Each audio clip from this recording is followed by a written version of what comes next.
हमारे YouTube channel परिवार से जुड़े हुए सभी मित्रों एवं सज्जन बंधुओं का हार्दिक स्वागत है। मित्रों, आज मैं पहुंचने वाला हूं भारत की राजधानी दिल्ली के मेहरौली शहर में, जहां अति प्राचीन सिद्धपीठ श्री योगमाया मंदिर स्थापित है। हमारे प्रिय दर्शक बंधुओं, जैसा कि हमने अपने पिछले वीडियो में आप लोगों से वादा किया था कि हम जल्दी ही एक नई विजिटिंग प्लेस की वीडियो लाने वाले हैं, तो फाइनली आज हम आ चुके हैं दिल्ली के मेहरौली इलाके में, गांव में। ये देखिए, यहाँ पे माँ योगमाया का सिद्धपीठ मंदिर है। तो आइए सब कुछ बताते हैं आपको। तो प्रिय दर्शक बंधुओं, हमारे चैनल पे आप लोगों का बहुत स्वागत है और आइए बताते हैं इस मंदिर का पूरा इतिहास कि किस प्रकार इस मंदिर का इतिहास जुड़ा है द्वापर युग से, भगवान श्री कृष्ण से। तो आइए सबसे पहले हम मंदिर में चल के दर्शन करेंगे, फिर आपको बताएंगे पूरा इतिहास माँ भगवती का।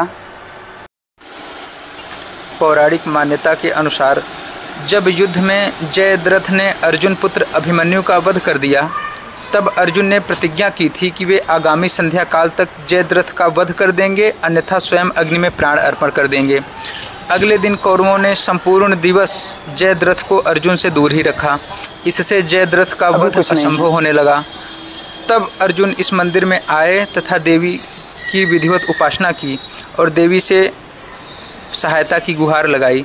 तब देवी ने अपनी माया से अल्पकालीन सूर्य ग्रहण की स्थिति उत्पन्न कर दी। संध्या के भ्रम में जब जयद्रथ असावधान हुआ, तब अर्जुन ने जयद्रथ का वध कर दिया। तब युद्ध के पश्चात जब पांचों पांडव वापस लौटे, तब इस मंदिर में आकर देवी की विधिवत उपासना और आराधना की। माँ योगमाया भगवान श्री कृष्ण की बहन हैं। माँ योगमाया का जन्म भादो मास के कृष्ण पक्ष की अष्टमी तिथि को नंदगांव में नंद जी के घर हुआ। ठीक उसी समय भगवान श्री कृष्ण जी का जन्म भी मथुरा में देवकी एवं वसुदेव जी के यहाँ हुआ। तब वसुदेव जी रात के समय श्री कृष्ण को लेकर पैदल यमुना पार करके नंद बाबा के घर गए और वहाँ श्री कृष्ण भगवान को छोड़ दिए और उनकी जगह पर नंद बाबा के घर अवतरित कन्या योगमाया को लेकर मथुरा जेल में वापस आ गए।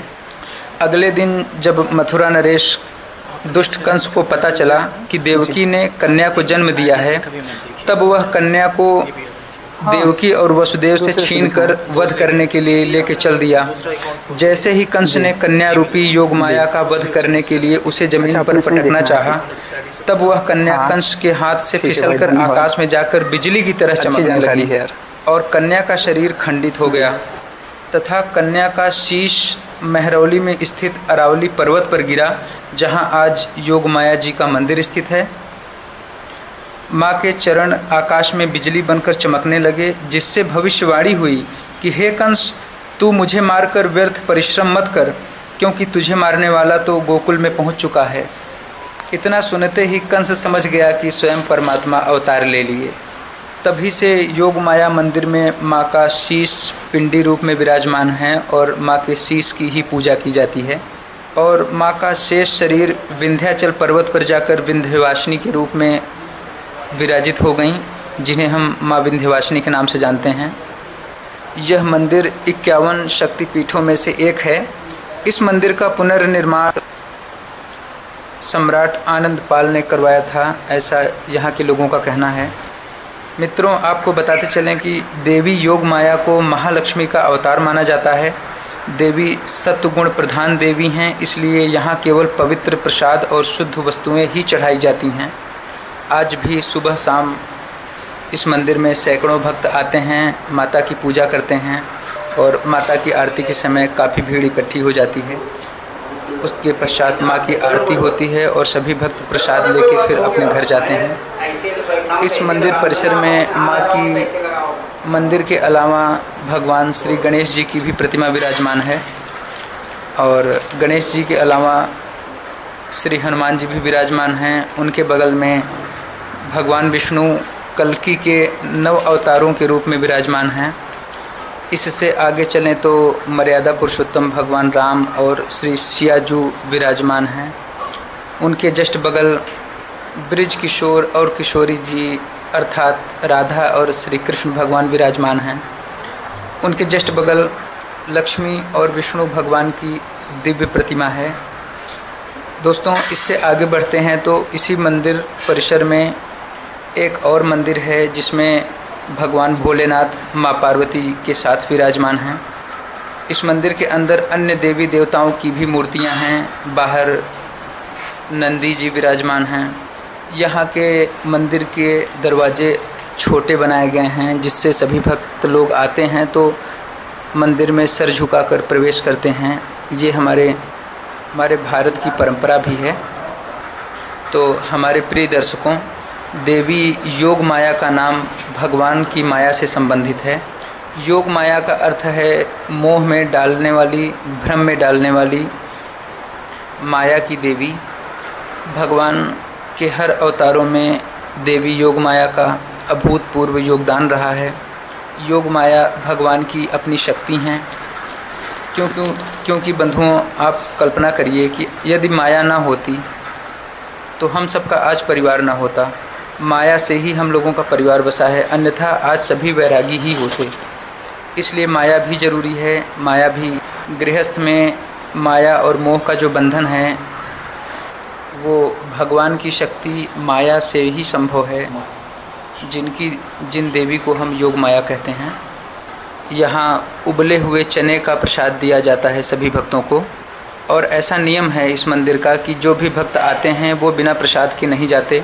चाहे एक भक्त आएँ, चाहे 1000 भक्त आएँ, हर व्यक्ति को प्रसाद देके ही भेजा जाता है। और यह प्रसाद नहीं, माँ का आशीर्वाद है। एक बात हमने स्वयं अनुभव किया कि जब मैं इस मंदिर में गया तो वहाँ मुझे अतीव शांति और एक मनमोहक सा दृश्य लगा।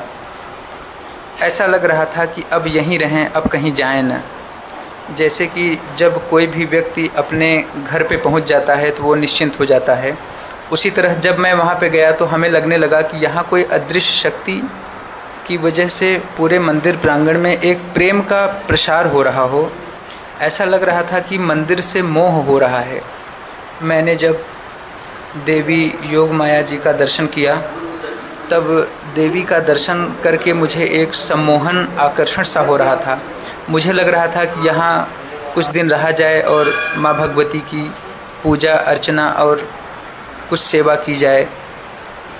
इस मंदिर प्रांगण में अत्यंत शांति और अमन चैन सा झलक रहा था। यहाँ के पुजारी अत्यंत शुद्धता के साथ माँ की दोनों टाइम सेवा करते हैं, पूजा करते हैं, और प्रतिदिन दोनों टाइम माँ के ऊपर चढ़े पुष्पों को बदला जाता है, पुराने पुष्पों का विसर्जन किया जाता है। जब औरंगजेब ने सभी मंदिरों को ध्वस्त करने का आदेश दे दिया तब उसमें ये मंदिर भी सम्मिलित था। ऐसा कहा जाता है कि इस मंदिर को ध्वस्त करने की चेष्टा करते समय औरंगजेब की सेना को विचित्र अनुभव होते थे। दिन के समय वे मंदिर को जितना भाग नष्ट करते थे, रात्रि के समय मंदिर पुनः निर्माण हो जाता था। इस प्रक्रिया में वे अपने हाथों को खोने लगे। यह संपूर्ण प्रक्रिया थमने का नाम ही नहीं ले रही थी। तब औरंगजेब ने हार मान ली। इस प्रकार यह मंदिर बचा रह गया। इसी मंदिर के आसपास एक सूर्य मंदिर भी था जो अब दिखाई नहीं देता। अब उसका नामो निशान यहाँ पे नहीं है।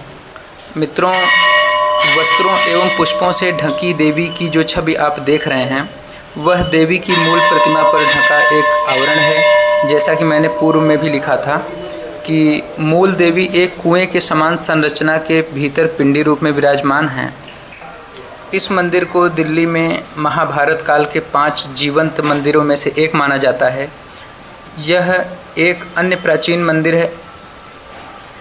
मंदिर में भैरव मंदिर जो पुराना किला के बाहर स्थित है। यह पांडवों के इंद्रप्रस्थ नगरी की भूमि थी। अन्य प्राचीन मंदिर निगम बोध घाट के समीप तथा पुरानी दिल्ली की गलियों में स्थित हैं, जैसे खारी बावली।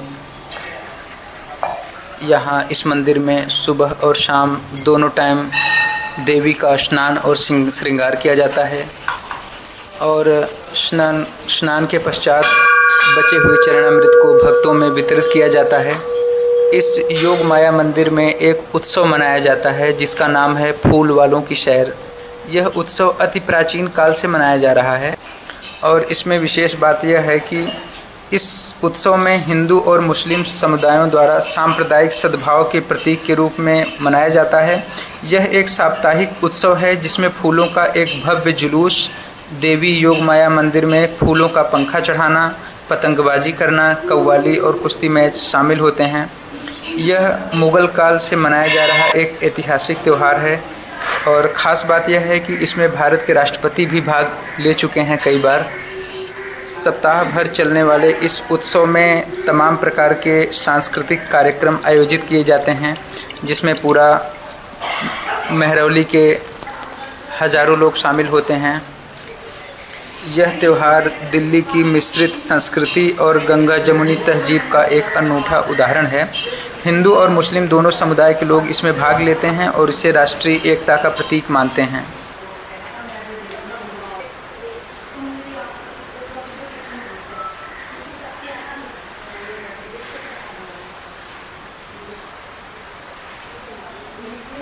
दिल्ली के महरौली इलाके में होने वाले फेस्टिवल का नाम है फूल वालों की सैर। यह फेस्टिवल काफ़ी पुराने समय से चला आ रहा है। मानसून के बाद और सर्दी शुरू होने से पहले यह मनाया जाता है। यह मुग़लों के दौर से चला आ रहा ऐसा त्यौहार है जो सांप्रदायिक सौहार्द, राष्ट्रीय एकता और हिंदुस्तान की गंगा जमुनी तहजीब का उदाहरण है। इस फेस्टिवल में हिंदू और मुस्लिम दोनों बढ़ चढ़कर हिस्सा लेते हैं। इस फेस्टिवल के दौरान फूलों से बना हुआ और पुष्प गुच्छों से सजाया हुआ एक छत्र और पुष्पों से बनाया हुआ पंखा लाकर देवी योग माया को अर्पित किया जाता है, चढ़ाया जाता है और फूलों की होली खेली जाती है। और हिंदू मुस्लिम आपस में प्रेम और सौहार्द से मिलजुल कर माता के छत्रार्पण में पूरा सहयोग देते हैं और एक दूसरे को सम्मान देते हुए बड़े धूमधाम से इस त्यौहार को मनाते हैं। यहाँ के लोगों का कहना है कि देवी की कृपा से यह शहर खुशहाल और संपन्न है। इसे संयोग ही कहेंगे कि विंध्याचल की विंध्यवासिनी मंदिर में भी श्रावण मास में ही कजरी भी गाई जाती है। वर्ष ऋतु एवं देवी के मध्य यह अनोखा संबंध है। संयोगवश यह उत्सव उसी समय मनाया जाता है जब भाद्रपद मास की शुक्ल अष्टमी के प्राचीन इंद्रध्वज का उत्सव आयोजित किया जाता है। दिल्ली इंद्र की भूमि मानी जाती है, इसीलिए पहले इसका नाम इंद्रप्रस्थ था, अब दिल्ली हो गया है। तथा वर्षा ऋतु में इंद्र की आराधना एक परंपरा है।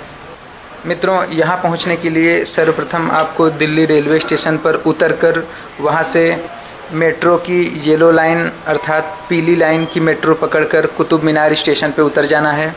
कुतुब मीनार स्टेशन से माता का मंदिर मुश्किल से 2 किलोमीटर से भी कम है और माता के मंदिर के सामने दिल्ली का कुतुब मीनार भी स्थित है।